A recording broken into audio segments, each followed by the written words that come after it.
बड़ी मात्रा में पशु हत्या ये पानी के व्यय को बढ़ाती है। मनुष्य केवल अपने खाने के लिए जो करता है वो भी वैज्ञानिक दृष्टि से शाकाहार अच्छा है ऐसा मानते हैं, लेकिन बदलने में समय लगता है और खाने की बातें किसी पर लादी नहीं जा सकती। धीरे धीरे मन बदल रहा है, लोग करते भी है। वैसे भी अपने देश के मांसाहारी लोग ये एक नियम में रहकर ही मांसाहार करते हैं। मांसाहार करने वाले श्रावण मास में नहीं खाते, मांसाहार करने वाले गुरुवार को नहीं खाते। ये मांसाहारी है तो भी भारतीय है, तो उन्होंने अपने आप को संयम की एक परत में रखा है। मैं उसका समर्थन नहीं कर रहा हूं, ना निषेध भी कर रहा हूं। है शाकाहार वैज्ञानिक दृष्टि से अच्छा है, शाकाहारी होना अच्छा है। मांसाहार से पानी की खपत बढ़ती है, लेकिन अब उसकी इंडस्ट्री हो गई, कत्ल खाने हो गए, उसमें जो प्रोसेस चलती है उसमें तो अनाप शनाप पानी खर्चा होता है और पोल्यूशन बढ़ता है, वो एक अलग बात है। ऐसी कई बातें चलती है, दुनिया के प्रवाह में चलती आई है, इसमें किसी का दोष नहीं है। लेकिन समझ बूझकर ऐसे अपने जीवन से जुड़ी बातों से हमको अपने आप को दूर करना पड़ेगा ना। और अपने आप को दूर करना पड़ेगा यानी जिनकी इंडस्ट्री है वो तो सबसे आखिरी मानेंगे।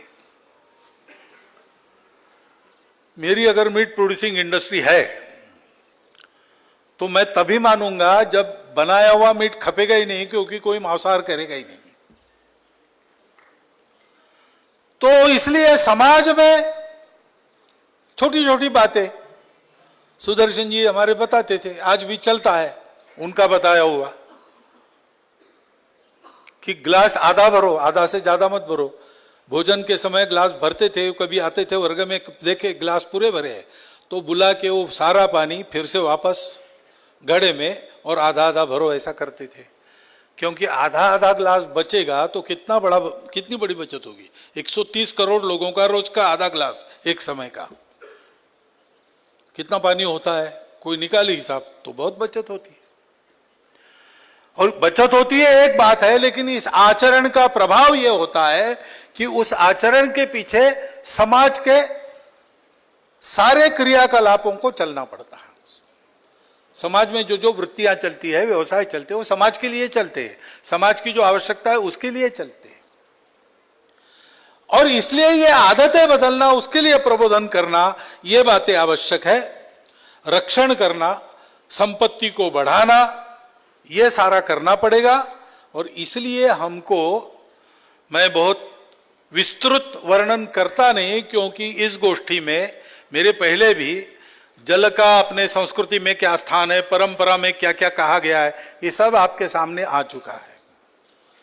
और इसलिए मैं इतना ही कहता हूं कि ये समस्या ठीक होनी है तो ये जो सभी पंच महाभूत है उनका हम फिर एक बार अपनी परंपरा की दृष्टि से परिचय करा।